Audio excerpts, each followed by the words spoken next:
to protect this information, or is there something else going on? Like, why? Like, what's the big deal with people knowing about this stuff? Why is it so private? A lot of it is cultural identity. Right now, the Egyptian government promotes the idea that it was, that the modern Egyptians are the descendants of the people who built all this. And while they are the descendants of a lot of things that were built in Egypt, there is stuff that predates all that seems to be, I don't want to say alien, like necessarily from space, though possibly, but there definitely seems to be advanced technology that came in from outside. And there's even been scripts that we found that are not Egyptian in some of these areas, including in the Great Pyramid itself.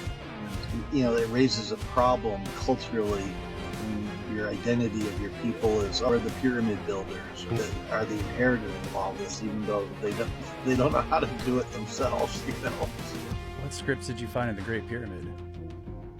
So back in 2011, I was brought in to take a look at, there's a scientist by the name of Gantenbrik, a German scientist. Yep.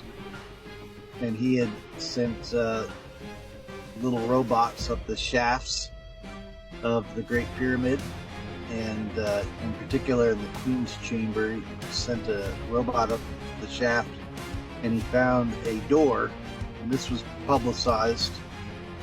He found a small door, and he drilled a hole in it, and he put a fiber optic camera through the hole and looked up the shaft further and saw another door. And this was all public knowledge, right? And but then what Gantenbrik did is he took that fiber optic camera that he put through the hole, and he looked at the back of the door. And what he found on the back of the door is there was these metal spiral hinges, and there was writing, but the writing is not Egyptian.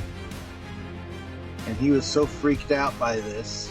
What's the script that they found on the inside of that? Was it a pictorial language, or was it a symbolic language, or a character language? It was like it was kind of both. I mean, the closest thing that I've seen that looks kind of like it is from there was a group called the Vincha, and they're in Eastern Europe, and it looked like Vincha. Some of the Vincha characters, which have never been properly translated. So, yeah, there's still kind of a mystery. But that culture tends to date to right about the same time as the end of the Younger Dryas as well. So, yeah, which is interesting. I mean,